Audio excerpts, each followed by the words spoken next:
Good morning. How are you? I got my Shenzhen mic on today. I don't know that it really makes much of a difference, but we'll try it. So try it again, see what happens.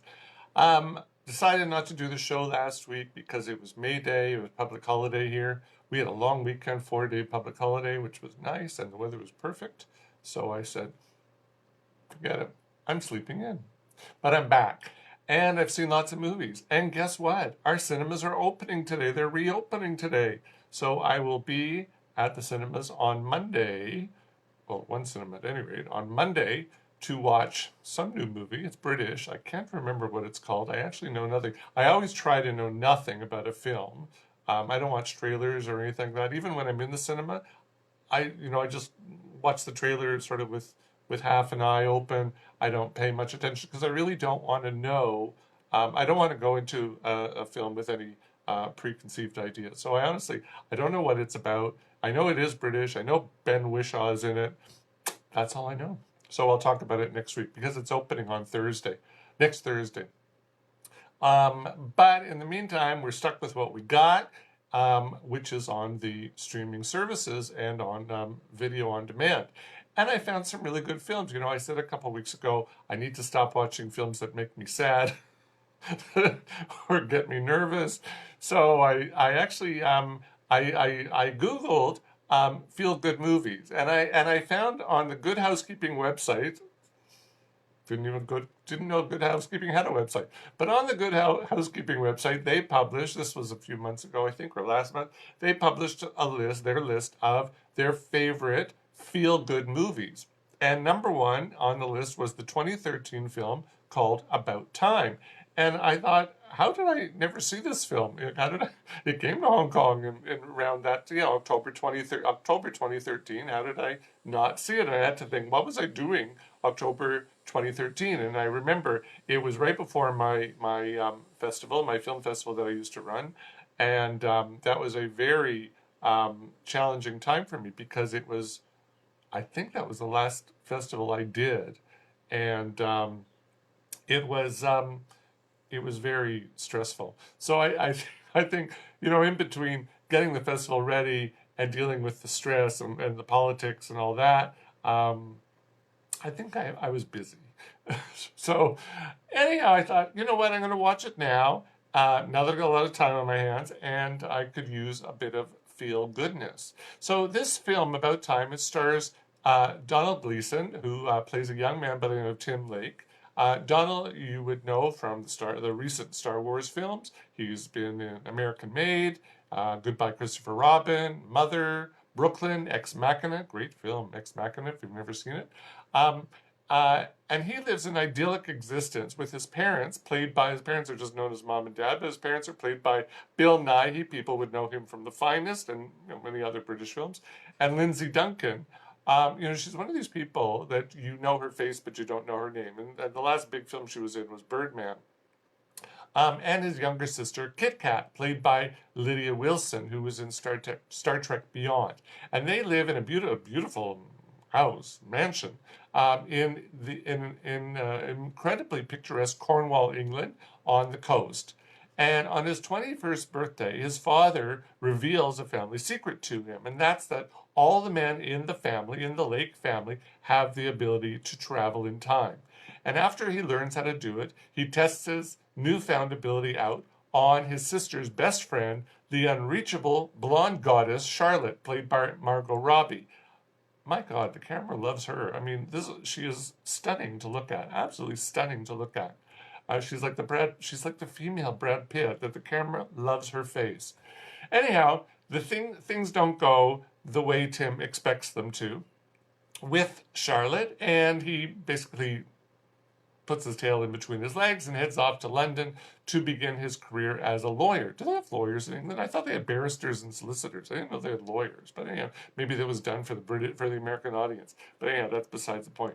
And in London, he meets Mary, played by Rachel McAdams, who was in Game Night and Spotlight, Canadian, yay! And she is a reader for a publisher. Now, although Tim continues to use his power to perfect his life, he soon realizes that there are some things that he just can't change or shouldn't change. So that's what the film's about. Now, I have to say, Good Housekeeping's right. This is a really good, feel-good movie. I felt great afterwards. And it's not overly sentimental. Of course it is sentimental, but it's not too sentimental. You know, I liked it. It was a good balance. Now, it's written and directed by Richard Curtis. People would, first of all, he's done many films. He's written more than he's directed, but he wrote Yesterday, he wrote Mamma Mia, Here We Go Again. He wrote and directed Love Actually. He wrote Notting Hill, so he's more of a writer than a director, but you know, he's got the directing chops as well. And what he's done is created this delightfully sweet and intelligent, this is what I liked about this film. It's an intelligent story as well about having second and third chances. And although we don't often get it right the first time, doesn't mean we shouldn't try to get it right the first time. Now, I'll concede that the story has one very major plot hole in it, and the soundtrack is a little too on the nose for my taste. Like every time a song came on, I went, oh, not that one. You know, it was too perfect. So, you know what? It's okay. You know, it's the type of film that Richard Curtis does well. It's the type of film that the Brits do really well. And the performances were all wonderful. I thought Bill Nighy was fabulous in this film. And I couldn't understand why he wasn't even nominated for a BAFTA that year. So what I did was I looked up who was nominated for a BAFTA that year in the Best Supporting Actor category. And it was Daniel Bruhl, who was in Rush. I don't even remember Rush. I think Rush was a part of Narcos, right? I don't know. Bradley Cooper, American Hustle. Okay, he was good. Matt Damon, Behind the Candelabra. Was that about Liberace? I don't even remember seeing. I never saw that film. Michael Fassbender in 12 Years a Slave. Good film. Was he good? Was he? I don't remember. And the winner, Barkhad Abdi in Captain Phillips. Really? You know? Very strange choices that year. But anyhow, in pre-coronavirus times, this would be a perfect date night movie. We don't have those things anymore. Well, we're going to start having them tonight. Now, it's a great film if you're stuck sitting on the sofa and you're looking for a healthy dose of feel-goodness. So I recommend this film. If you haven't seen this film, I really recommend it. I liked it. You know, it's not a great film, but it's a really warm, loving film and a great film that the Brits do so well. If you do see it, keep your eyes out for a couple people. Vanessa Kirby, people would know her probably most for The Crown. She played Princess Margaret in the first 2 seasons of The Crown. She was also in Mission Impossible Fallout, the last Mission Impossible film. She plays Mary's best friend Joanna. And also Harry Haddon Patton, who was also in The Crown. Definitely the first year. I think he was even in the 3rd year, wasn't he? I can't remember. Where he plays Queen Elizabeth's personal secretary? Is that what they're called? He was also in Downton Abbey. So he plays Mary's very short-lived love interest by the name of Rupert. So I really like this film. This was really a good film. As I said, if you're looking to feel good, this is the one. So it's called About Time, came out in 2013. Don't wait 7 years to see it. Okay, now a couple of new films that are out on the streaming services. The first is Extraction, which is getting a lot of press these days. It's the latest film starring Chris Hemsworth. People know him best as Thor, the character Thor, and it's produced by Joe Russo, who was him and his brother Joe and Anthony. They're responsible for 4 of the films in the Marvel Cinematic Universe, including the biggest one, Avengers Endgame. So they produced this film. Joe also had his hand in writing the film. So, you know, it's like old friends coming back together again. And this apparently, I just heard this history, I think this is the most successful new film on Netflix to date. So it's done very, very well. But you know how Netflix rates their film? How they do their ratings? It's apparently if you watch 2 minutes of the film, that's counted as watching the film. Again, you know, clearly they've done their analysis, or they say, okay, if you've watched 2 minutes, you're probably, you know, the likelihood of you watching the whole film is quite high. But it seems strange, 2 minutes. Anyhow. So what this is about, I have to say, this is a very strange film. This is set in Bangladesh in Dhaka. Although I think it was filmed, I don't know if it was filmed in Dhaka. I think it was filmed in Thailand. But anyhow, and it's about drug dealers and kidnappings and things like that. Now, who knew that Dhaka was the Medellin of South Asia? I certainly didn't, and I don't know that it is, but maybe it is. So this is what first-time director Sam Hargrave would like audiences to believe as he presents this overcrowded city under the haze of an amber filter. Now, why? Why an amber filter? Does it make it look so more exotic? Does it make it look dusty? This was like so dumb. But anyhow, amber filter. Anyhow, the story in Extraction is, like I said, it was partially written by the Russo brothers along with somebody by the name Andy Parks. It's based on a graphic novel called, and I'm going to mangle this because it's in Spanish, Ciudad, Ciudad. What's it called? I think it's called Ciudad or something like that. It's a place. It's a Paraguayan city called Ciudad del Este, and it sits on the border with Brazil. It's the largest city in the triple frontier of South America, and this is an area that has a reputation for smuggling, cocaine trafficking, money laundering, general lawlessness. It's the wild South. So they've moved the action to Dhaka, so now it's the wild South Asia, the wild East. So what this film, and I think the reason why they moved is because it needed to be more plausible for Chris Hemsworth because he's Australian, and they needed something that was a little closer to Australia than Paraguay. Now here, Hemsworth plays a guy by the name of Tyler Rake, R-A-K-E. He's a former Australian Air Service Regiment soldier turned black market mercenary. And he basically has a death wish. And we find out why he has a death wish.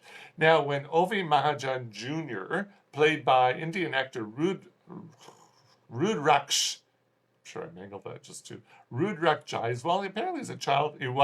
He's a teenager now, but he's been in movies since he was a child. He's the son of Indian crime boss Ovi Mahajan Sr. I never knew Indians named their children juniors. I don't think Indians do that. Maybe they do. I don't know. As far as I know, they don't do that.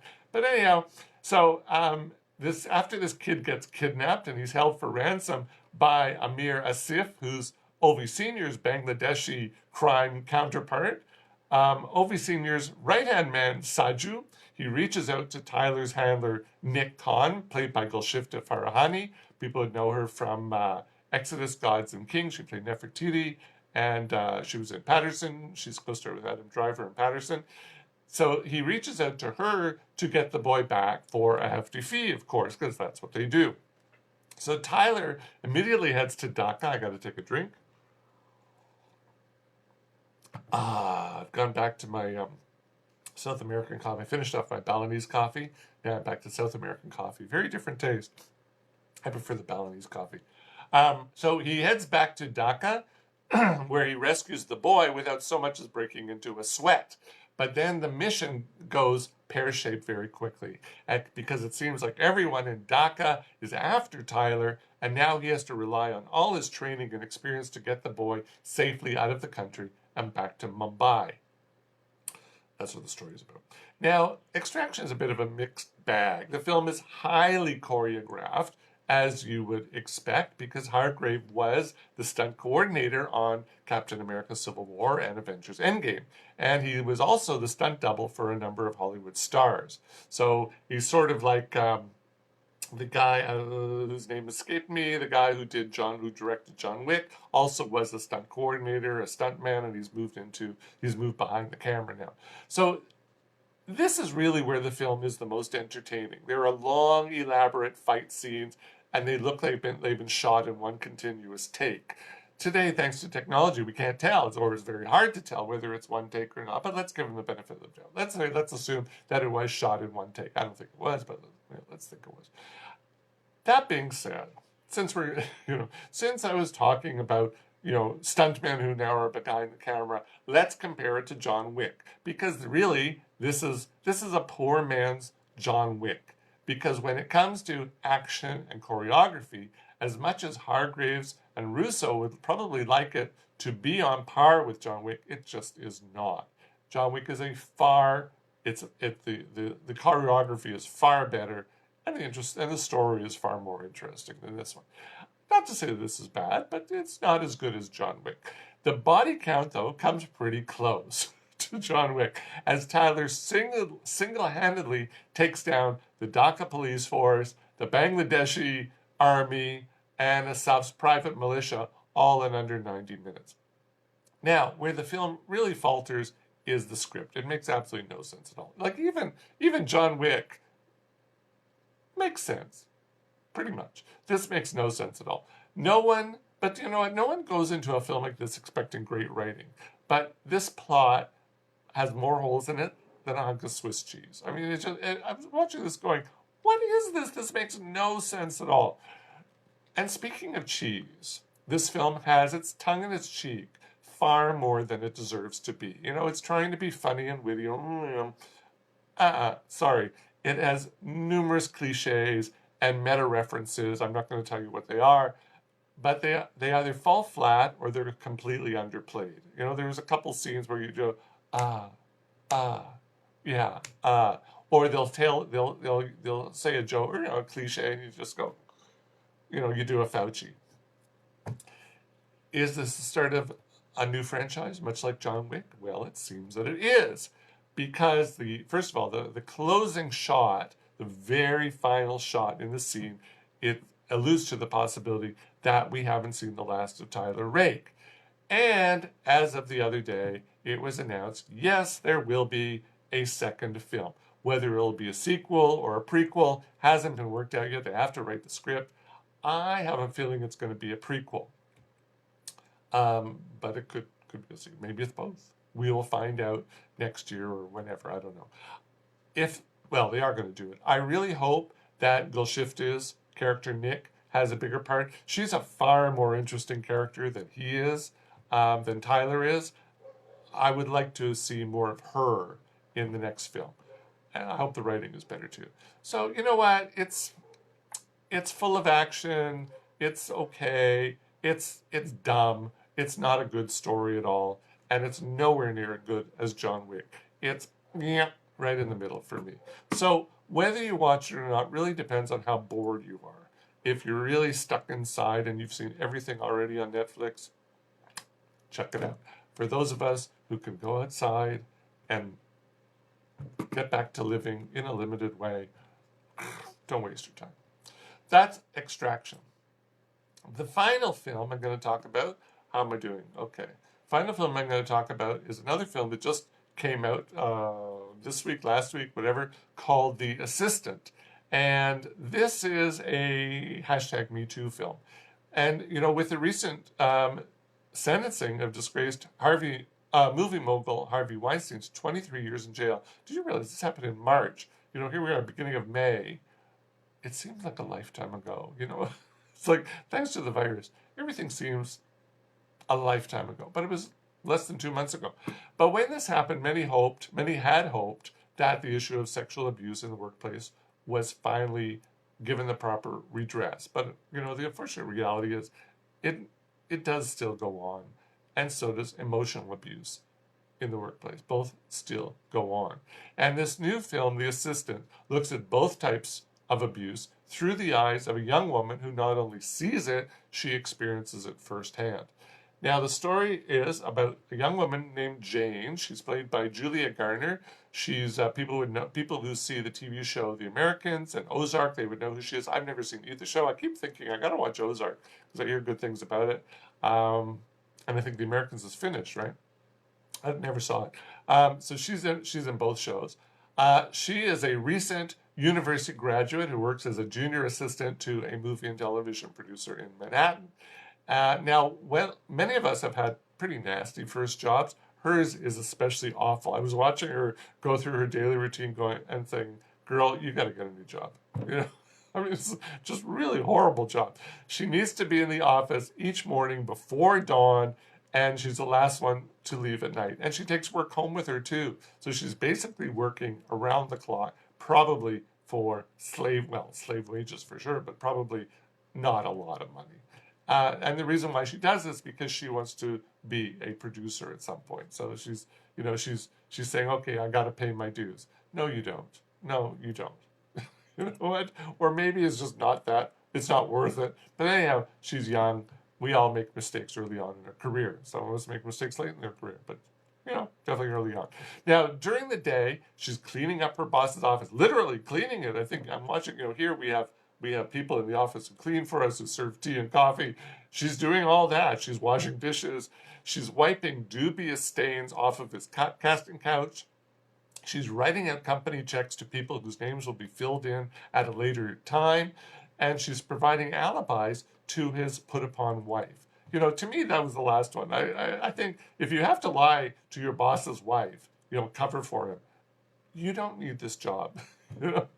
But and to make things worse, when things don't go well for her boss, as well for her boss as he would have liked, she's forced to send him, the boss, an email of apology taking responsibility for the snafu. And when she's too young to realize, I've been around, he's creating a paper trail so that if there should ever be action, if she should ever launch action against him, or maybe somebody else in the office should ever launch legal action against him, his lawyers will have a paper trail to defend him in court when that day comes. Because what happens, they'll just bring out all these emails and say, she was the one who did it. She copped to being guilty. She was the one who did it. So, again, I'm thinking, girl, you're stupid. She's young. She's young. Now, unlike the movie Bombshell, which shows how former Fox News chairman and CEO Roger Ailes committed sexual abuse in plain view, The Assistant takes a very different tack. The abuser in this film, we don't know his name, and we don't see his face. He remains unseen throughout the film, though we can hear his voice through the telephone as he grooms her to be his unwitting accomplice by stripping her of her self-worth. You hear the conversations, you can barely hear his voice, but you can hear enough of it that you know what he's saying, but you watch her facial reactions, you see what happens afterwards, so you know what's going on. He's grooming her. Again, and I'm thinking, oh, you poor thing. But anyhow, what's really frightening about this is that when she finally does report her boss's behavior to the human resources manager, by the name of Wilcock, who's played by Matthew McFadden, people who know him probably best from Pride and Prejudice, she's bullied by him as well to let the matter slide for the sake of her future career in the industry. There's this whole business with Joe Biden going on right now with this woman. She says she filed a complaint 27 years ago, Tara Reid, against him. And you have to wonder, 27 years ago, I don't know what happened, and I don't want to take a position on this, but you got to wonder, maybe she was bullied into not saying, she says she didn't make a claim that it was sexual abuse 27 years ago. Maybe she was bullied not to make a claim of sexual abuse 27 years ago. I don't know. But certainly you watch this and you think there are people out there who are making claims, going to human resources to tell them that their boss is committing sexual and emotional abuse, and they're probably, I think these days, most companies, big companies, are aware of this and they are doing something about it, but I think a lot of companies are sweeping it under the table. You look at the meat processing factories, whole other issue. Okay, the Assistant is written and directed by Melbourne, Australian native Kitty Green. Her previous credits involved making documentaries. She did one called Casting John Bonet, who's about the little girl John Bonet Ramsey, who did they ever find her body? I don't know. But anyhow, there's a whole story about John Bonet Ramsey. And Ukraine is Not a Brothel is another one of her documentaries. This is her first feature film. The film premiered at the Telluride Film Festival last August. It's just now getting its commercial release. Because of the coronavirus, it's gone straight to video on demand. I think a film probably like this probably would have gone to the cinemas, but it's not now. Now, critics are almost unanimous in their praise of this film, but audiences have been less complimentary, with many of them, I think men, to be honest, complaining about the film's slow pacing. Now, yes, I'll agree, you have to have a lot of patience with this film because the action only takes place over one day And much of what does is rather mundane. Like she's washing coffee cups, she's throwing out the garbage. She's doing really, she's photocopying, she's doing really mundane stuff. But that's the point. You know, it's like the tide that hits the rock day in and day out. Eventually, that rock breaks down into tiny grains of sand that are powerless against the water. That's really what this is all about. It's not one instance of her boss's predatory behavior that breaks her down. It's also the toxic environment that he has created, where presumably every other woman in the office has been beaten down into submission or compliance or acceptance, as well as Jane. So it is slow. I'll grant that it's slow, but it's intentionally slow. So you got to have patience with it, and this is why I think most men probably don't have patience with it. Anyhow, I did. I liked it. So the film, as I said, it's available for rent or purchase. As far as I know, not as far as I know, it's not available for streaming. It's like a rental or purchase through all the major VOD digital platforms. So I'd say it is worth checking out. I enjoy. Hard to say you enjoy a film like this, but I do appreciate a film, and I appreciate the craft and the acting and the story. So that's called The Assistant. So there you go. There's three films that you may want. Well, the middle one, okay, it depends if that's your thing, first-person shooter type of movies. Then I say go check out Extraction as well. But definitely The Assistant, check out. And if you've never seen About Time, I like that film too. So there you go. Next week, as I said, back to the cinema, back to films that are opening here in Hong Kong in the cinema. Have a good week. Have a good weekend. Stay safe. If you're out, please wear a mask. Don't listen to Donald Trump. Listen to Dr. Fauci. See ya.